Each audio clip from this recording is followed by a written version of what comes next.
offerte par le Centre de formation médicale du Nouveau-Brunswick.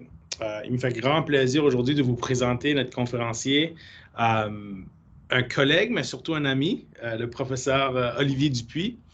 Le professeur Dupuis a complété une co-tutelle de thèse à l'Université de Montréal et à l'Université de Poitiers. Après l'obtention de son doctorat, il a effectué un postdoc au Centre Perform de l'Université de Concordia. Puis comme si c'était pas assez de travail, je pense qu'il voulait s'acharner sur d'autres choses en même temps.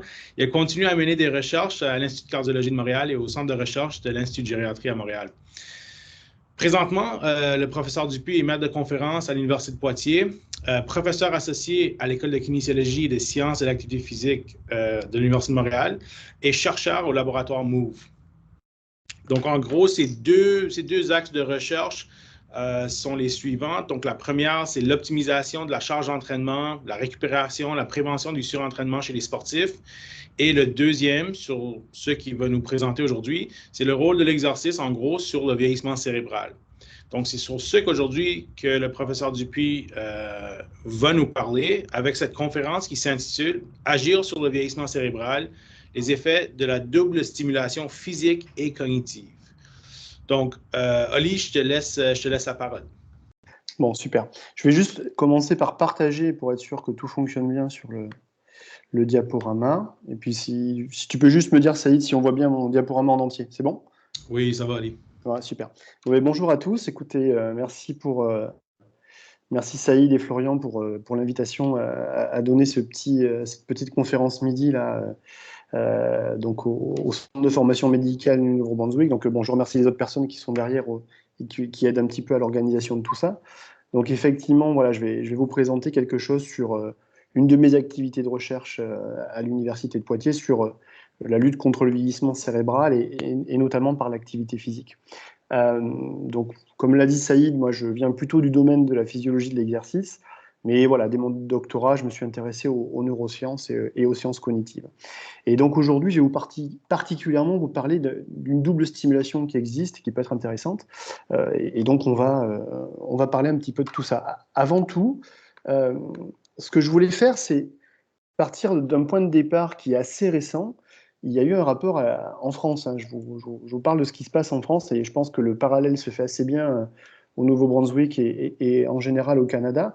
Un rapport d'un organisme qui s'appelle l'ANSES et qui ont montré qu'en février dernier, il y avait un rapport a été édité sur le manque d'activité physique et excès de sédentarité, deux points, une priorité de santé publique. Et le rapport stipulait que 95% de la population française adulte était exposée à un risque de détérioration de leur santé par un manque d'activité physique ou un temps trop long passé assis. Alors comment ils ont déterminé ces 95%? Il y avait 3 seuils qu'il fallait respecter. C'était pratiquer 30 minutes 5 fois semaine une activité de type cardio-respiratoire, réaliser des exercices d'assouplissement, gymnastique, danse ou yoga 2 à 3 fois par semaine et effectuer un renforcement musculaire 1 à 2 fois par semaine. Et donc, à partir de là, ils ont émis l'hypothèse selon laquelle, en France en tout cas, alors c'est possible que ce soit le cas aussi au Canada, j'en sais rien, mais que les Français ne bougeaient pas assez.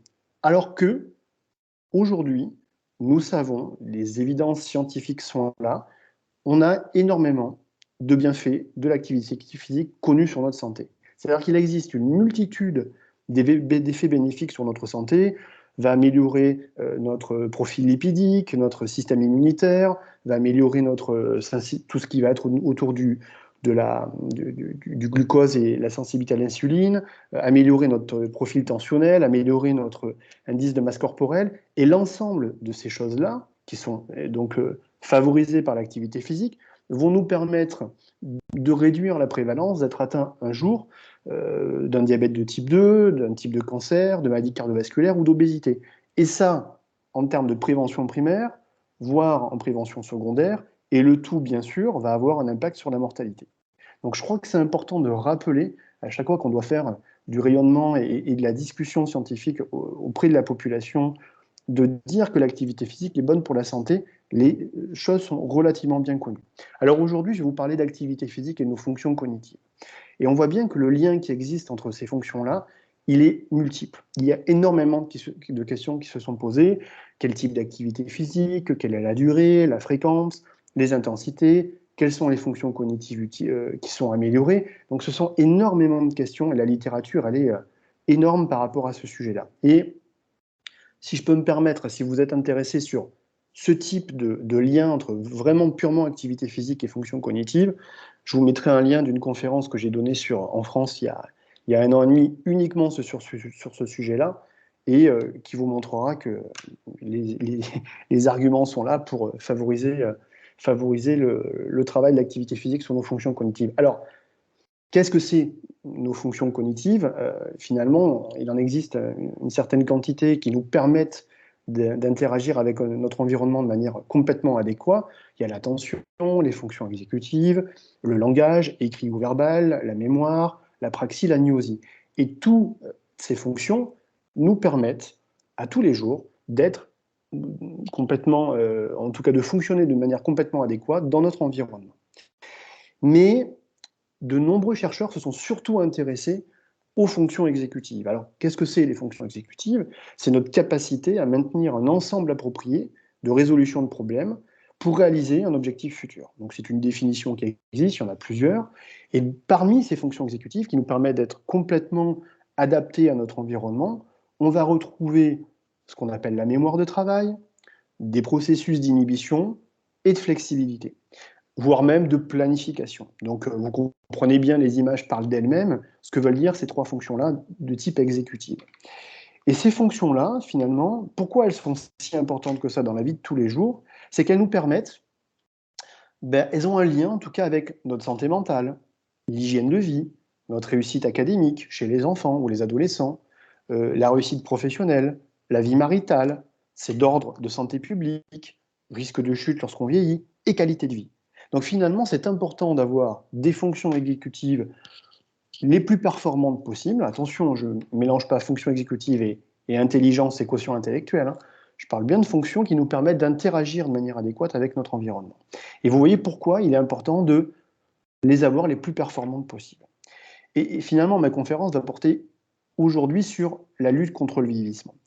Vous voyez là dans ce graphique-là, on voit bien que au cours de l'âge, jusqu'à nos 20-30 ans, on va avoir une augmentation de plusieurs types de fonctions cognitives, et à partir de 30-40 ans, on va avoir un déclin qui s'installe tranquillement et qui vont affecter notre vie de tous les jours.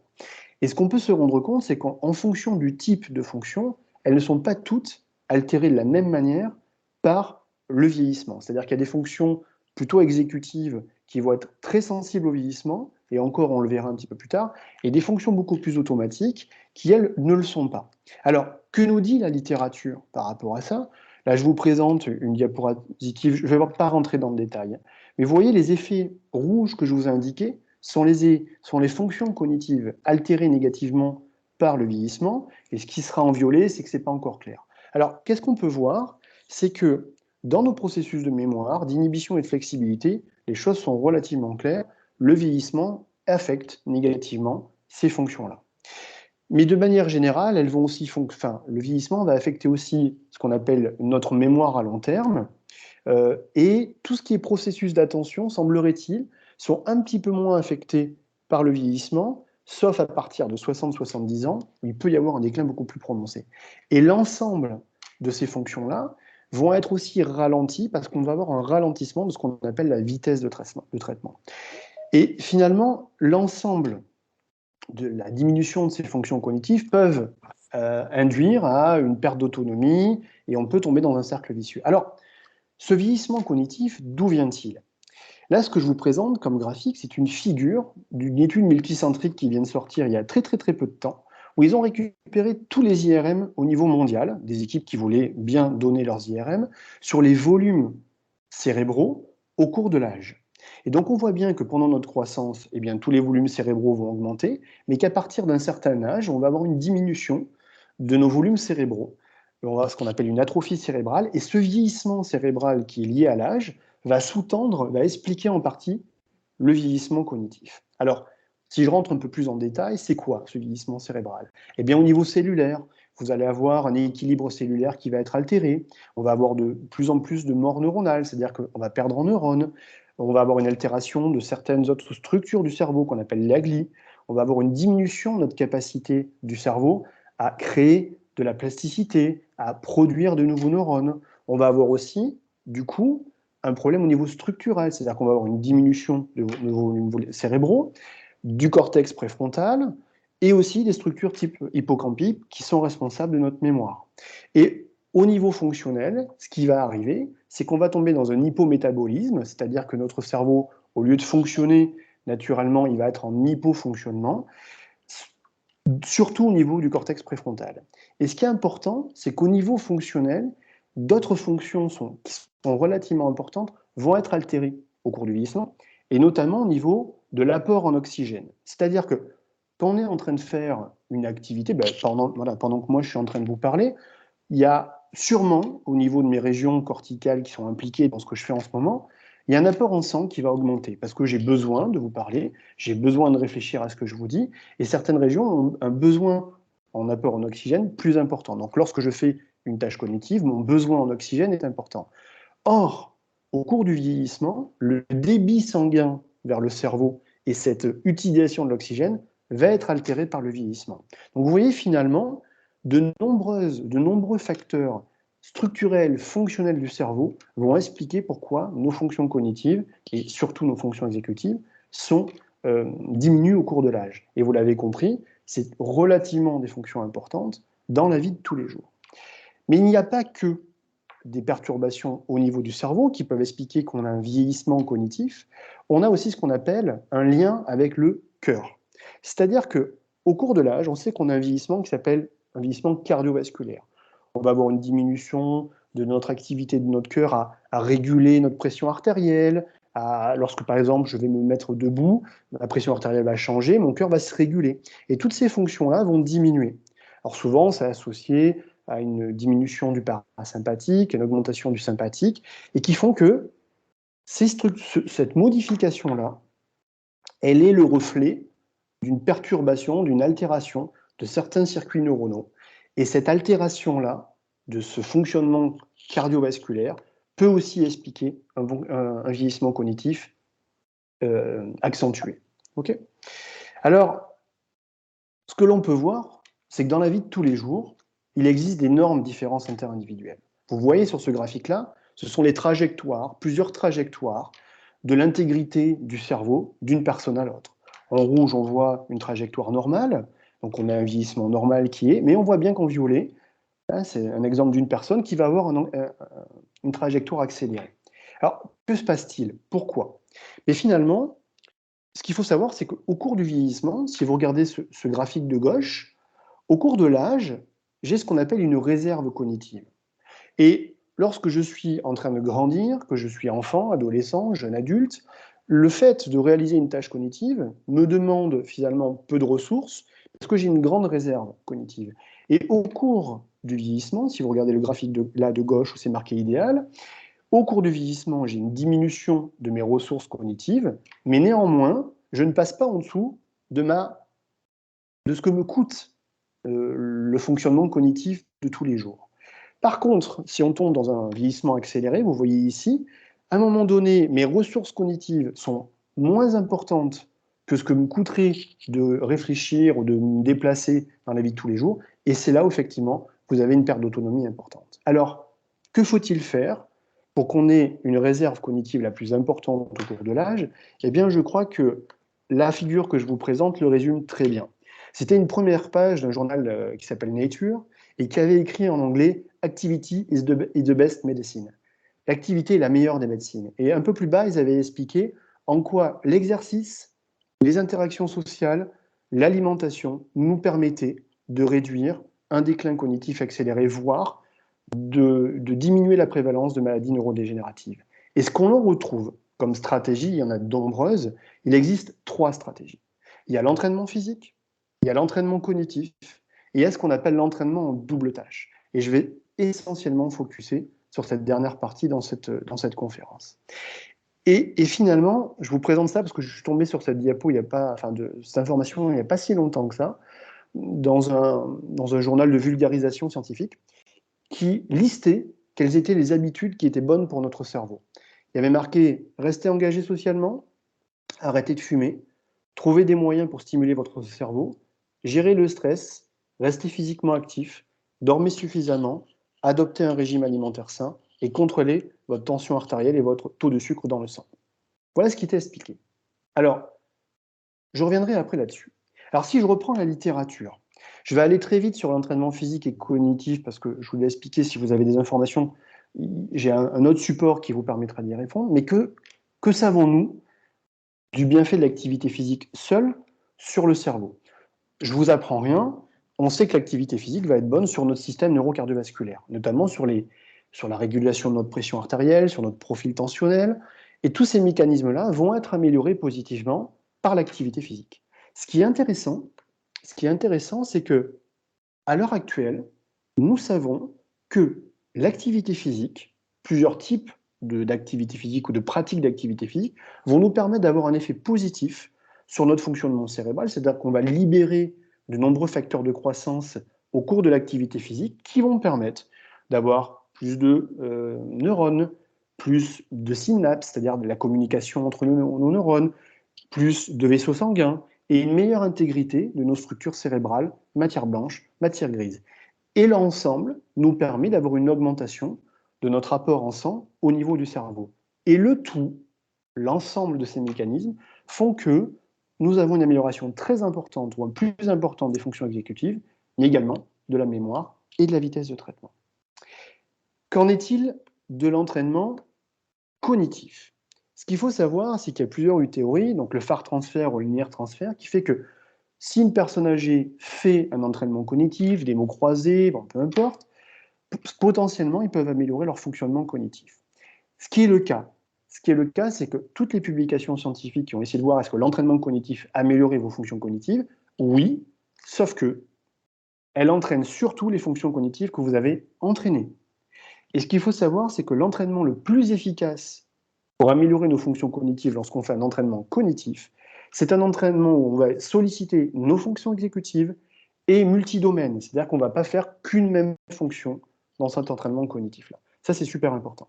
Et ce qu'il faut savoir, c'est que les publications scientifiques montrent que cet entraînement cognitif va renforcer votre fonctionnement cérébral, va limiter l'atrophie cérébrale, améliore vos structures, améliore la connectivité et fait en sorte que vous avez de plus grandes ressources. Donc ça, c'est super important. Et, chose auquel on ne s'attendait pas, l'entraînement cognitif seul vous permet une amélioration de votre système neurocardiovasculaire. Ça, on ne pouvait pas l'imaginer. Mais en fait, le fait de faire de l'activité cérébrale, vous êtes en train de solliciter des structures de votre cerveau qui vont réguler l'activité cardiaque. Et si vos structures cérébrales qui régulent votre cœur sont plus performantes, eh bien, vous aurez une meilleure régulation de votre cœur. C'est incroyable, mais c'est le cas. Alors finalement, quand on parle de tout ça, et je crois que le titre de cette étude, elle est assez intéressante, elle dit, mais est-ce que le plus, c'est le mieux? C'est-à-dire qu'est-ce qu'on ne pourrait pas combiner ces deux formes-là d'entraînement pour espérer avoir des effets encore plus importants que si on faisait que l'un ou que l'autre? Et donc ça, c'est une grande question. Et là, vous voyez en bas, sur l'image, elle est un petit peu petite, c'est un dispositif que nous, on utilise à Poitiers, une compagnie qui met en place dans des maisons de retraite ou pour des personnes âgées qui veulent s'entraîner, de l'entraînement physique sur un vélo, avec, pendant cette activité, en simultané, de faire des tâches cognitives. Alors, je vais quand même reprendre. Vous allez me dire, mais ok, on fait comment si on veut stimuler à la fois notre cerveau par l'activité physique et stimuler mon cerveau par de l'activité cognitive? Il existe 3 types d'entraînement en double tâche. Le premier, c'est ce qu'on appelle le séquentiel. Le séquentiel, ça veut dire quoi? Ça veut dire que je vais m'entraîner physiquement et juste après, je pose le vélo, je sors de ma course à pied, de mon entraînement de stretching, de yoga, je vais faire un entraînement cognitif. Et des questions se posent, est-ce qu'il y a un ordre préférentiel, avant, après? On ne le sait pas. C'est une grande question. Et il y a aussi ce qu'on appelle l'entraînement simultané. Le premier, vous le connaissez tous, c'est lorsque la tâche cognitive est incorporée dans notre activité physique, c'est-à-dire la danse ou les jeux vidéo où vous faites de l'exergaming. Mais il existe aussi une autre forme d'entraînement simultané, c'est-à-dire que je vous fais pédaler, et pendant que je vous fais pédaler ou courir, je vous fais faire une activité cognitive, des calculs mentaux, une tâche visuelle, et c'est ce qu'on appelle un travail simultané, mais où on additionne une tâche cognitive à votre entraînement. Et donc là, il y a une littérature incroyable sur quel est l'effet de ces modalités de pratique sur les fonctions cognitives chez la personne âgée, et souvent, est-ce qu'elles sont plus utiles, plus efficaces qu'un entraînement isolé? C'est-à-dire que si je faisais que de l'activité physique ou que de l'entraînement cognitif, est-ce que de double stimuler me permettrait d'être doublement efficace? C'est une grande question. Et on va essayer d'y répondre. Et ça a été une hypothèse qu'avait émise Edward Kraft, qui disait que de faire un entraînement simultané, en même temps, c'est-à-dire faire de l'exercice physique et en même temps des tâches cognitives, vous permettrait d'autant plus de faciliter votre plasticité cérébrale. Alors, la question c'est, que nous dit la littérature? Alors, pour l'entraînement différé, vous voyez là, dans mon graphique, la petite dame va faire sa tâche cognitive puis courir, ou inversement. Que nous disent les résultats? En général, là, on avait fait une étude un petit peu de tous les papiers qui étaient sortis, une étude systématique. On peut se rendre compte que la double stimulation, c'est-à-dire la séquentielle, par rapport à vous restez assis dans votre sofa, elle est efficace. Ok, mais bon, rester dans le sofa, on sait que c'est pas quelque chose de très bon. Donc oui, bien sûr, faire ce type de pratique-là va avoir un effet bénéfique. Et par contre, la question, c'est est-ce que c'est plus intéressant que de faire juste de l'activité physique seule ou cognitive seule? Et on se rend compte que là, les résultats sont très controversés. Donc, il y a des points forts, il y a des points faibles. On pourrait se poser la question, c'est que peut-être qu'on pourrait faire, en faisant ce type de démarche différée, c'est-à-dire je fais de l'activité physique et après de l'entraînement cognitif, c'est qu'on pourrait faire l'entraînement physique un peu plus intense, parce que quand on fait les deux en même temps, c'est plus compliqué. Mais voilà, on a une très grande variabilité des protocoles, c'est pas clair, et certains auteurs ont même rapporté que chez certaines personnes âgées, de combiner ces deux formes-là pourrait être un peu trop, et du coup n'aurait pas de bénéfices. Bon, c'est peut-être une des limites. Que nous dit la littérature maintenant sur l'entraînement simultané, donc type danse, par exemple, ou exergaming? Pareil, les résultats principaux montrent que ce type d'entraînement-là, par rapport à ne rien faire, vont booster vos fonctions cognitives. Et on voit bien que si je veux comparer cette forme d'entraînement à l'activité physique seule, c'est très controversé. Il y a des études qui montrent qu'il y a un effet bénéfique et d'autres qui montrent qu'il y a le même effet que de l'activité physique seule. Et les résultats qui manquent, c'est est-ce que ce type d'entraînement-là, exergaming, danse, aurait un effet supérieur à l'entraînement cognitif? On ne le sait pas. Le problème dans cette forme d'entraînement-là, c'est que d'un point de vue cardiovasculaire, vous ne pouvez pas faire des entraînements très intenses. On reste sur des choses un peu sous-maximales, parce qu'il faut que vous puissiez faire les deux tâches en même temps. Et que nous dit maintenant la littérature sur l'entraînement simultané, c'est-à-dire où j'ajoute une tâche cognitive, où je fais faire du vélo et je vous fais réfléchir sur un ordinateur ou d'un point de vue visuel? Pareil, principalement, vous avez un effet bénéfique par rapport à ne rien faire, mais il y a très peu, les résultats sont très controversés par rapport au fait qu'il y aurait une supériorité de ce type d'entraînement-là par rapport aux entraînements seuls. Donc ça, c'est super important. Alors, en 2020, Gavelin et collaborateurs ont publié ce qu'on appelle une méta-analyse. C'est-à-dire qu'ils ont pris toutes ces études, ok, et ils ont repris les données de toutes les études pour en remettre dans une sorte de pot statistique, et on mélange un petit peu tout ça, et on essaie de voir, donc au lieu d'avoir des études avec 50, 60 sujets, on va avoir une étude générale avec des centaines ou des milliers de sujets. Et ce qui ressort de ce travail de méta-analyse, alors sur ce qu'ils appellent le cognitive outcome, ça veut tout et rien dire, bon, c'est de la cognition générale, regardez ce qu'ils montrent. La première ligne, c'est ce qu'on appelle le simultané, ce que je vous ai présenté. Je fais une tâche cognitive pendant l'activité physique.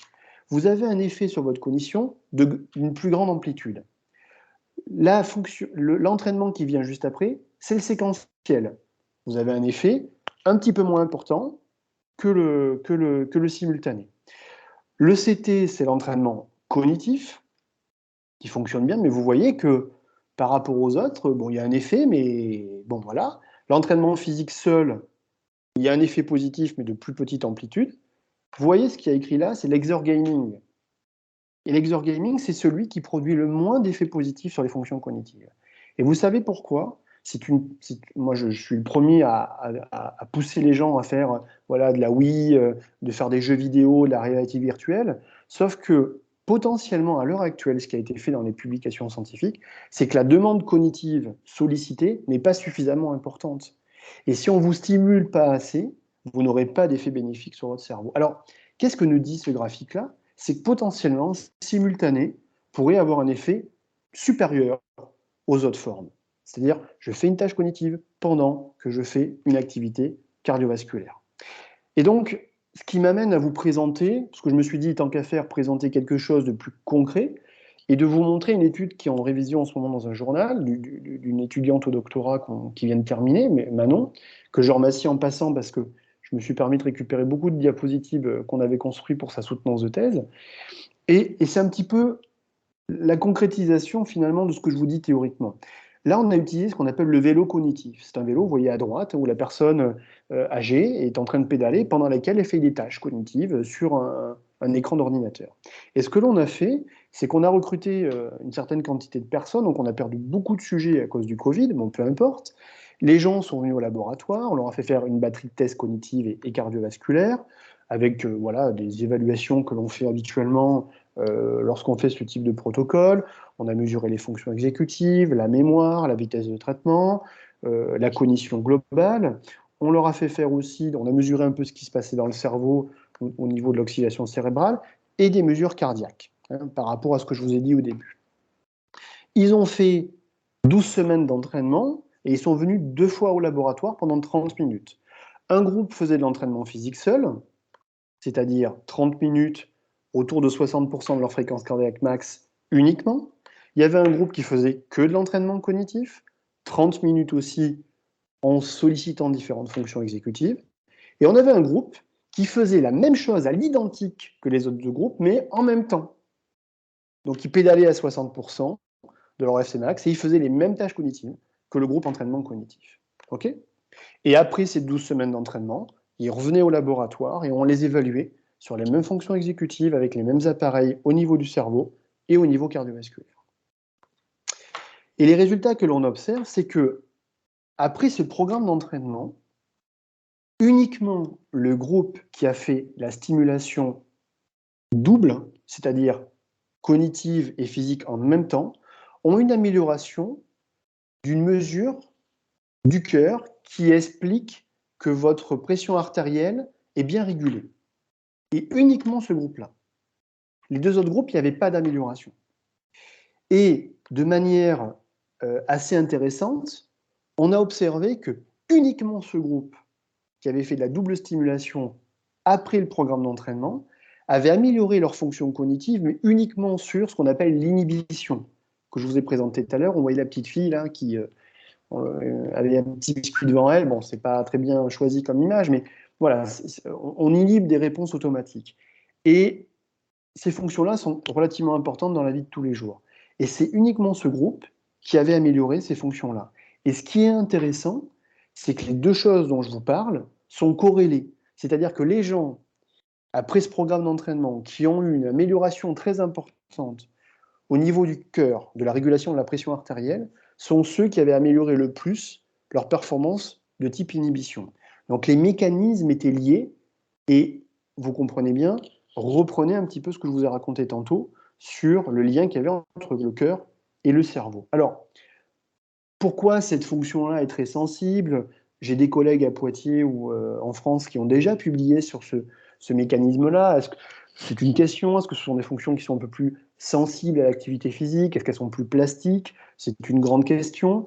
On voit bien qu'il y a un lien très étroit entre cette fonction et les réseaux du cerveau qui régulent votre cœur. Donc il y a plusieurs théories qui pourraient expliquer ce mécanisme-là. Et donc, voilà, il y a peut-être quelque chose, il y a un carrefour au niveau de votre cerveau qui pourrait expliquer que cette région-là est très sensible à cette double stimulation et qui à la fois expliquerait que cognitivement vous êtes plus performant et que d'un point de vue cardiovasculaire, vous avez un profil qui est de meilleure qualité.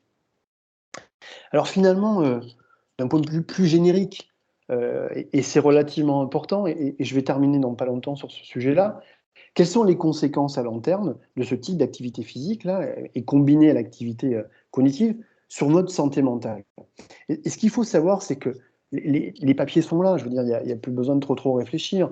On sait qu'on va avoir un effet anxiolytique sur le sujet. Je ne dis pas qu'il faut arrêter, si quelqu'un prend des anxiolytiques ou des antidépresseurs, on ne va pas lui demander de les lâcher complètement parce qu'il va se mettre faire de l'activité physique. Néanmoins, en prévention primaire, on voit bien qu'il y a un effet très important, que ça peut réduire aussi les traits anxieux et puis la réduction des symptômes de dépression.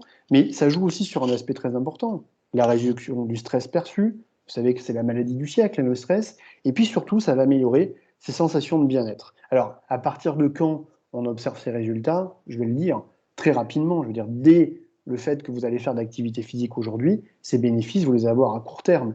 Mais c'est le fait de reproduire cette activité physique dans le temps qui vont faire que ça va s'installer à très long terme.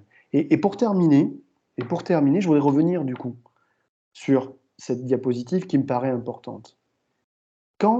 Si demain vous faites de l'activité physique et de l'activité cognitive, vous choisissez votre modalité, pendant, pas pendant, les deux, est-ce que finalement, de faire cette activité physique et cognitive ne me permettrait pas de cocher plusieurs cases dans les 8 bonnes habitudes pour le cerveau? Si je fais une activité physique cognitive et entraînement cognitif ou activité physique, si je choisis une activité à plusieurs, ça va me permettre de rester engagé socialement. Si je fais de l'activité physique, une activité physique et cognitive, ça me permet de stimuler mon cerveau. Et ça me permet de réduire mon stress. Et ça me permet de rester physiquement actif. Et vous savez que l'activité physique va avoir un bénéfice sur votre sommeil. Et, première diapositive dont je vous ai parlé, l'activité physique va vous permettre de réguler votre tension artérielle et la quantité de sucre dans votre sang. Donc ça veut dire quoi? Si aujourd'hui, je me mets à être engagé cognitivement et physiquement, peu importe la modalité, je coche 6 sur 8 des habitudes qui sont bonnes pour mon cerveau. Vous savez ce qu'il vous reste à faire, et merci pour votre attention d'aujourd'hui.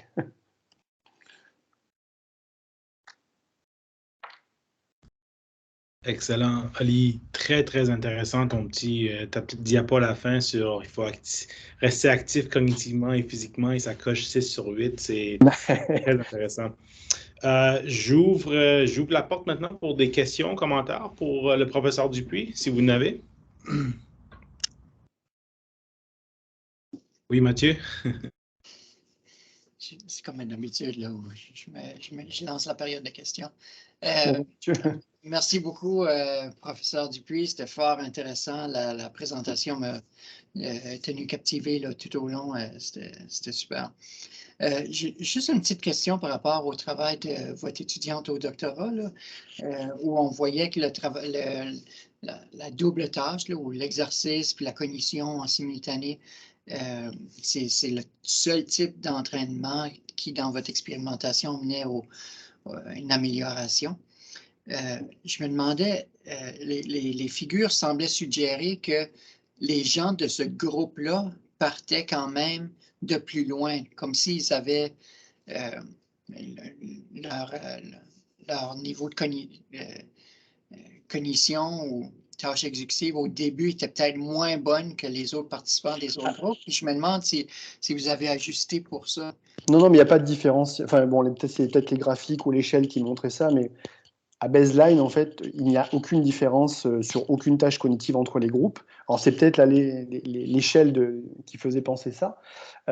Et à la fois sur l'activité du cœur, donc en fait, c'est une mesure du baroréflexe que l'on a fait, et à la fois sur les fonctions exécutives. Si on reprend le graphique, à baseline, c'est peut-être un problème d'échelle. Tout le monde est au même niveau. Et donc, voilà. Alors, oui, ça aurait pu, effectivement, hein, mais il n'y avait pas besoin d'ajuster parce que statistiquement, il n'y avait vraiment pas de différence à ce niveau-là. Mais je pense que vous l'avez bien dit, Mathieu, on retrouve un effet supérieur dans cette étude-là avec cette dose d'entraînement-là. C'est-à-dire que, c'est ce qu'on dit dans l'article, hein, on a un entraînement qui est 2 fois semaine. Pourquoi pas 3? Parce que d'un point de vue logistique, c'était compliqué pour que les personnages y viennent au laboratoire, donc c'était plus aisé. Puis il y avait beaucoup d'études qui montraient qu'à partir de 2, on avait un développement. Mais on sait très bien que si on avait fait 3, est-ce qu'on n'aurait pas eu un effet bénéfique activité physique à entraînement cognitif? On l'aurait eu. Et c'est ce qu'on met dans le papier. Il faudrait voir maintenant si cet effet, c'est-à-dire pour le peu qu'on a fait, on retrouve l'effet supérieur. Mais si on rajoutait, on augmentait en intensité ou en fréquence les stimulations, est-ce qu'on retrouverait ce même paradigme-là? On ne le sait pas. Mais ce qui est intéressant, c'est de se dire que pour le peu, 2 fois semaine, eh bien, c'est une forme qui nous permettrait quand même d'avoir des adaptations de booster encore plus les effets bénéfiques de chacune des deux méthodes d'entraînement. Mais non, il n'y avait pas de différence au départ. Hein. OK. Ouais, Eh ben, merci pour la réponse. Puis en même temps, la réponse permet de suggérer une grande pile de questions de recherche qui pourraient être investiguées, c'est-à-dire tenter d'identifier ces seuils-là. Là, exactement. C'est exactement ça. Trouve le meilleur investissement. C'est ce qu'on dit à la fin, c'est que là, il faut qu'on continue sur le sujet. De toute façon, cette forme-là d'entraînement simultané, comment dire, il y a un moins dans ces formes-là, c'est que si je mets ma casquette cardiovasculaire et très physiologique de l'exercice, s'entraîner à 60% de nos capacités, c'est quand même des intensités très modérées. Mais on ne peut pas faire de la double stimulation en faisant une activité très intense. On ne peut pas réfléchir pendant ces moments-là. Donc, moi, la question que je me pose à l'heure actuelle, c'est est-ce qu'on ne pourrait pas augmenter un peu les intensités? Enfin, il y a énormément de questions qui reviennent et pour que voilà, on essaie de booster un petit peu notre cerveau et que les gens soient plus adaptés au vieillissement. Voilà. Merci beaucoup. Merci Mathieu. Oui, Léon, on a une question du Dr Witkowski. Donc, Ludivine, je vous laisse la parole. Bonjour, vous m'entendez? Oui, bonjour Ludivine. Oui. Bonjour, ça va bien? Oui, merci. Bonjour, chers compatriotes, d'ailleurs, comme vous entendez mon accent. Je suis vraiment très intéressée, j'étais très intéressée de votre présentation. Ici, à Moncton, je fais partie d'un groupe où on étudie justement la stimulation cognitive et physique chez des personnes à risque de développer de la démence, donc soit parce qu'ils ont des facteurs de risque cardiovasculaires, soit parce qu'ils ont des antécédents familiaux, ou alors qu'ils sont déjà à des stades MCI avec un trouble neurocognitif léger qui a commencé. Et puis, on étudie aussi actuellement les effets du Covid sur la fatigue et sur la cognition à long terme, donc après 12 semaines. On est proche d'avoir des résultats assez intéressants qu'on devrait avoir vendredi d'ailleurs. On a une petite réunion prévue. Et puis probablement qu'on va démontrer que le Covid long donne des symptômes plus justement par rapport aux capacités d'inhibition, au frontal antérieur, à tout ce qui est orbitofrontal, pour des raisons anatomiques assez évidentes, mais aussi via la fatigue. Et la question qui arrive là derrière, c'est est-ce que vous savez si, et puis qu'est-ce que ce serait votre opinion par rapport à ça, de mettre en place un programme de double stimulation cognitive et physique pour des gens qui ont la Covid longue? Ben, de toute façon, je pense que vos travaux, là, d'un point de vue clinique, hein, cognitif, ils rentrent complètement dans ce qui paraît à l'heure actuelle sur le fait que le Covid, chez certaines personnes, accélère l'atrophie cérébrale, matière blanche, matière grise. Donc ça a été publié. Donc, alors, la grande question, c'est est-ce qu'il y a un âge où on le retrouve plus? Moi, je l'ai attrapé, donc j'espère que je n'ai pas été trop affecté. Mais bon, on verra bien. Ça s'est pas vu, en tout cas. Bon. Et par contre, alors pourquoi les fonctions exécutives plus touchées? Bon, alors les fonctions exécutives, elles sont en partie, en grande partie, sous l'influence du cortex préfrontal, mais pas que. Néanmoins, ce cortex préfrontal qui en régit une bonne partie, on sait que c'est une structure qui est hypersensible à notre environnement. Hein, parce que phylogénétiquement, c'est la structure la dernière produite hein, lorsqu'on est en plein développement. Et on sait que c'est la première à être atteinte par le vieillissement, c'est la première à être atteinte par la maladie chronique. C'est la première à être positivement stimulée lorsqu'on fait de l'activité physique et cognitive. Donc c'est une structure qui est très sensible. Donc je ne suis pas du tout surpris que les gens qui ont attrapé un Covid, nous en France on parle souvent, j'entends souvent ce terme-là, de brouillard cognitif post-Covid, et que cette fonction-là d'inhibition est partielle et plus touchée. Alors parmi les fonctions exécutives, les 3-4 grandes fonctions, il y a des théories selon lesquelles l'inhibition, parce qu'il y a mémoire de travail, flexibilité, inhibition, planification, l'inhibition, c'est un petit peu une fonction reine qui va régir aussi les autres fonctions et qui serait d'autant plus plastique. Et donc, c'est peut-être pour ça que nous, on a un effet uniquement sur l'inhibition et c'est peut-être pour ça que vos processus d'inhibition sont les plus altérés par rapport à d'autres. Donc, tout ça tient très bien la route et c'est super intéressant. Maintenant, ces gens-là qui vont avoir effectivement peut-être une petite détérioration, je pense que oui, la double stimulation ne ferait que renforcer les circuits neuronaux et améliorer ces fonctions-là. À mon avis, c'est certain. Donc, let's go, allez-y. Ok, Je pense que je vais récupérer votre adresse email et puis je vais Si vous voulez. Ouais. De toute façon, Saïd, on se parle très très régulièrement, donc il vous donnera mon adresse. D'accord. Et j'ai, voilà, donc il n'y a aucun problème. Voilà. Ok, c'est parfait. Merci beaucoup. En tout cas, merci Merci. beaucoup pour votre présentation. C'est gentil, merci. Excellent. On a une autre question du docteur Landry. Allez-y, Michel.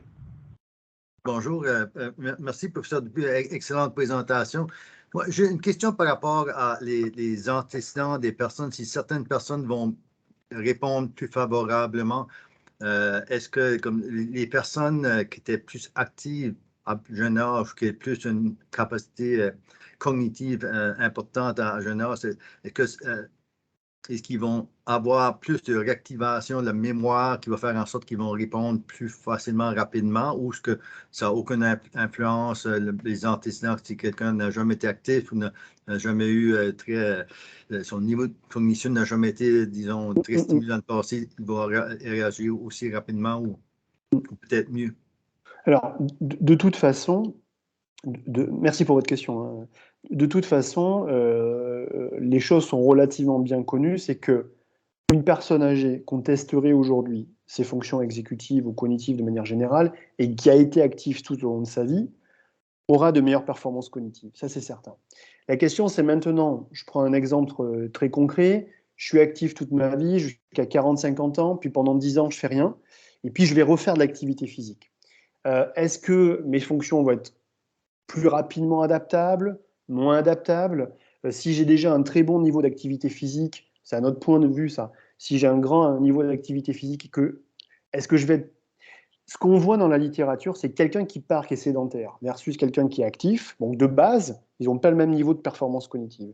Mais à l'entraînement, il y a des papiers qui montrent que l'amplitude de l'amélioration sera moins importante si vous êtes déjà très actif, parce que vous avez atteint un plateau, et que ceux qui sont sédentaires vont d'autant plus bénéficier de l'activité physique.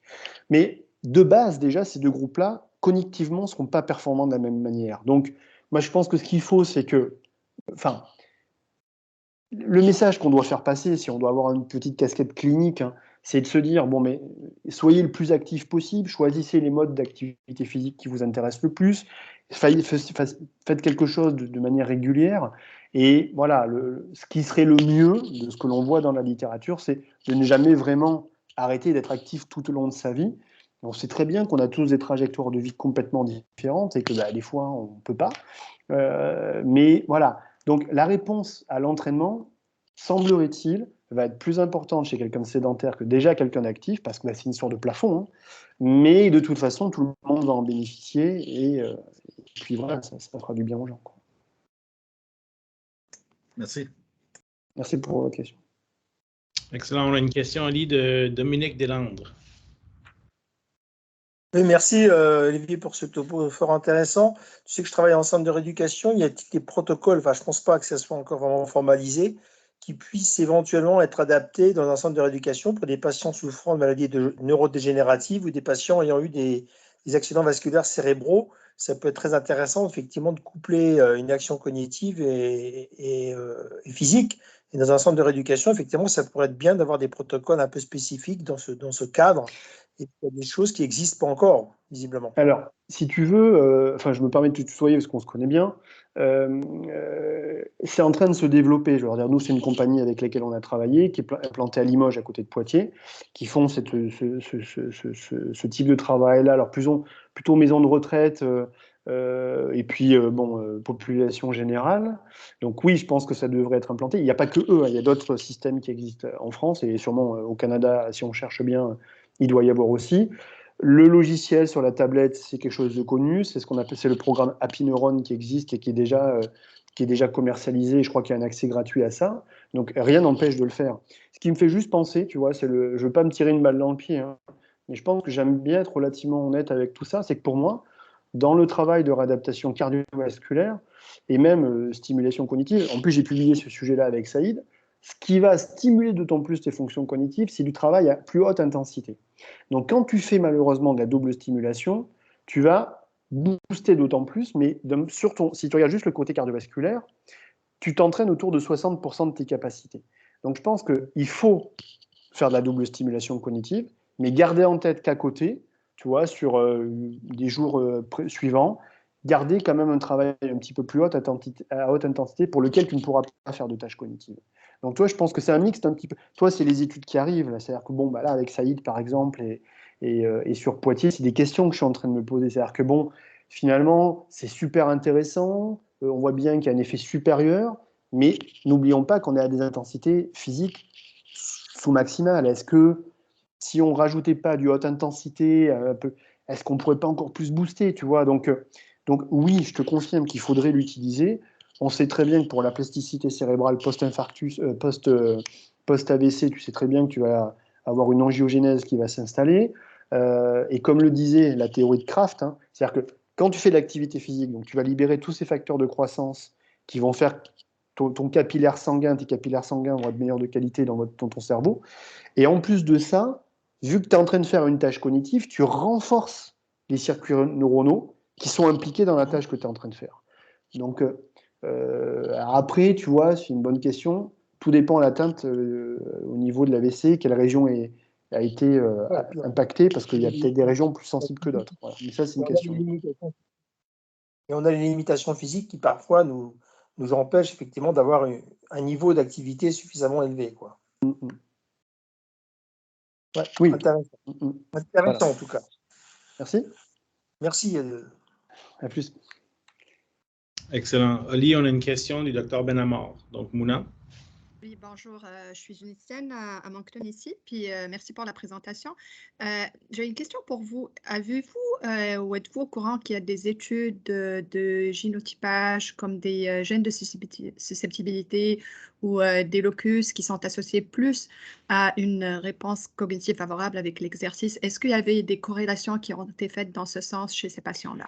Je ne sais pas trop là. Ça, c'est une très très bonne question. Je pense qu'il faudrait aller voir. Parce que, alors, sur le génotypage de certains facteurs de croissance qui sont libérés, il y a eu des choses par rapport à ça. Mais là, je pense que sincèrement, alors, j'en ai peut-être pas connaissance, mais ça ne me parle pas. Je vous dis pas que ça n'existe pas, mais sincèrement, ça ne me parle pas. Ce sera à creuser. Je serais curieux d'aller voir parce que, bon, je connais peut-être pas suffisamment cette partie-là de la littérature, mais ça ne. Est-ce que ça a été fait chez l'animal, ces choses-là? Vous avez peut-être une réponse ou non? Non, je ne suis pas au courant du tout, mais ça serait peut-être un versant intéressant à explorer, là, puis vraiment faire une corrélation, qu'est-ce qui est plus favorable, moins favorable, puis cibler plus les gens qui ont déjà un génotype moins favorable, aller peut-être qui bénéficient plus. C'est possible, mais ça, c'est des questions voilà, des études futures à mener, c'est certain. Ouais. Oui. Ouais. Merci. Intéressant, mais je ne sais pas, je suis désolé. Merci. Très bien, merci, Dr. Benamor. Professeur Bélanger avec une deuxième question. Oui, ben, ça stimule mon intérêt, toute cette période de discussion ici. Puis quand on parle, j'entends parler du niveau d'intensité de la charge d'exercice pendant la double charge, là, ça me soulève la question, bon, est-ce qu'on est obligé de s'en tenir à une charge d'intensité stable tout au long de l'exercice ou on pourrait profiter des découvertes qui suggèrent que le HIIT, le High Intensity Interval Training, avec des variations d'intensité est mieux pour plein de différents effets, incluant les résultats au niveau de la tâche exécutive. Donc, est-ce qu'on pourrait profiter d'un mode d'entraînement comme ça où on amène un haut niveau d'intensité pendant des courtes périodes de temps, puis pendant les périodes de repos, c'est là où on amène la tâche cognitive. Je crois, Mathieu, que vous êtes en train de mettre le doigt sur un projet en cours avec Saïd qui va pas tarder à arriver. C'est-à-dire que, voilà, pour que tout le monde comprenne bien, le point de départ pour faire de la double stimulation en simultané, c'est qu'on ne peut pas faire de l'activité cognitive si on a une activité physique trop intense. C'est-à-dire que on sait, dans tous les modèles d'exercice aigu, que nos fonctions cognitives, pendant l'exercice, vont être améliorées pendant l'exercice jusqu'autour de 60%. Parce qu'après 60%, c'est ce qu'on appelle, c'est un problème de priorisation. C'est-à-dire qu'à un moment donné, je choisis entre soit faire la tâche cognitive, soit faire le vélo. C'est comme ça que ça se passe. Donc, on ne peut pas, mais on peut le faire autour de 60%. C'est pour ça qu'on avait choisi, nous, 60%. Sauf que, quand on prend les articles scientifiques sur l'activité physique seule, Donc avec Saïd, on a publié 2 articles, et chez le jeune et chez l'aîné, mais on n'était pas les seuls. Il y a des gens de McMaster qui avaient publié sur le sujet. Il y a des gens ailleurs qui avaient publié aussi chez des adolescents. Chez le sujet AVC, on voit bien qu'il y a une plasticité cérébrale d'autant plus importante chez après le travail intermittent. J'ai des collègues de Marseille sur la souris qui ont montré qu'il y avait une plasticité cérébrale d'autant plus importante que vous travaillez à haute intensité. Et quand on prend les études épidémiologiques, et que vous regardez les gens à 20 ans et que vous les récupérez à 60 ans ou à 50 ans, ceux qui ont fait des activités plus intenses sont ceux qui ont moins de prévalence de maladies neurodégénératives. Donc là, on est sur une double question. Il faut que je fasse de l'activité physique à haute intensité, mais je ne peux pas en faire. Ce n'est pas une modalité que je peux utiliser pour faire de la double stimulation avec l'activité cognitive.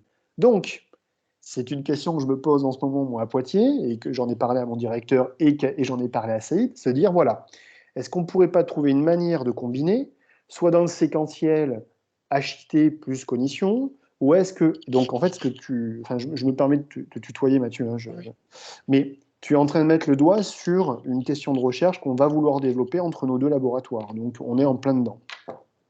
Mais je n'ai pas la réponse, du coup. Je n'ai pas la réponse. Mais on te tiendra au courant de l'avancée et tout ça. Je suis content d'entendre que non seulement la question, vous allez l'investiguer, mais que vous allez le faire ensemble. Ah bah oui, de toute façon, oui, votre équipe là-bas à Poitiers, puis chez nous avec Saïd. Super. C'est le but. Merci Mathieu. Excellent. Est-ce qu'on a d'autres questions pour le professeur pas Bélanger? Mathieu, il a tellement parlé que pour le professeur Dupuis. Non, si vous me permettez, moi j'ai une petite question pour Oli, puis on va se tutoyer, j'imagine. Mais on dit 60% du référence cardiaque max pour les efforts continus, mais on sait très bien qu'on peut même maintenir un peu plus. Le papier qu'on a publié avec Véro, le papier que nous on a publié, 85%, il y a une déclin des fonctions exécutives. Ben oui. Mais pourquoi pas essayer 70, 75 pour voir? Bah, je sais, oui, tu as raison. Parce que, alors, bon, nous, on est parti de ce rationnel-là. Hein, c'est qu'à 60%, tous les travaux de Lambourne, Temporowski, McMorris, tout le monde dit on est autour de ce U inversé, autour de 60. Dans ce que tu as fait avec Véronique et de ce que tu as publié, toi, juste sur le papier dans HIJAP, on a pris des points. C'est-à-dire que tu as pris 25%, 60 ou 50, et puis 85. Donc, on sait qu'à 85, tu as une diminution de tes performances cognitives. Enfin, une diminution. C'est pas qu'elles sont moins bonnes qu'à baseline. C'est moins optimal. Donc, c'est moins optimal. Tu as raison, mais moi, la question que je me pose, je me dis, mais est-ce que réellement tu penses qu'on va voir? Est-ce que l'effet va être si important que ça pour qu'au niveau cognitif, on voit, toi, 60, 65, 70, 75? C'est tellement fin, j'ai l'impression que on se casserait un peu les dents, mais ce serait intéressant de voir si ça existe. Mais est-ce que nos fonctions cognitives, est-ce qu'en tout cas les tâches cognitives qu'on utilise est-ce qu'elles sont si fines que ça? La tâche de Stroop qu'on utilise, il y a du moteur, donc c'est pas bon, toi, il faudrait peut-être faire du verbal, des tâches de RNG, de NBAC, toi, c'est une très bonne question, hein, mais moi je me pose la question, est-ce qu'on a les bons outils à l'heure actuelle qui nous permettraient d'observer cette finesse d'effet, tu vois? Non, très bien. Si tu as la réponse, oui, je veux bien qu'on le fasse. Je pense que c'est pour ça que je te la pose. Je pense que c'est une discussion ouverte qu'on avait. Est-ce que, avant qu'on quitte, est-ce qu'il y a d'autres questions, commentaires pour le professeur Dupuis? Je pense sinon, Ali, je tiens à te remercier pour cette belle présentation, d'avoir pris le temps 2 fois pour nous, parce que vendredi passé, il y a eu un souci technique et aujourd'hui, cette belle présentation. Pour les gens qui sont sur l'appel ou sur la conférence, vous voyez que le laboratoire MOVE et le laboratoire IMPACT, on s'associe ensemble pour faire des études, des collaborations, que ce soit sur des tâches cognitives, l'activité physique, etc. Donc, c'est vraiment une belle collaboration qu'on se met en place, qui a commencé auparavant, mais qui continue maintenant. Donc, je pense qu'on est très excités ici au laboratoire IMPACT de continuer cette collaboration avec le labo MOVE. Et Ali, encore une fois, merci beaucoup. Je te souhaite un bon séjour à Montréal parce que je sais que tu es là. Ouais. Et merci à tout le monde d'être là aujourd'hui et on se dit à la prochaine. Merci à vous tous. N'hésitez pas s'il y a besoin de m'écrire. Saïd vous forwardera mon adresse. Excellent. Merci. Au revoir.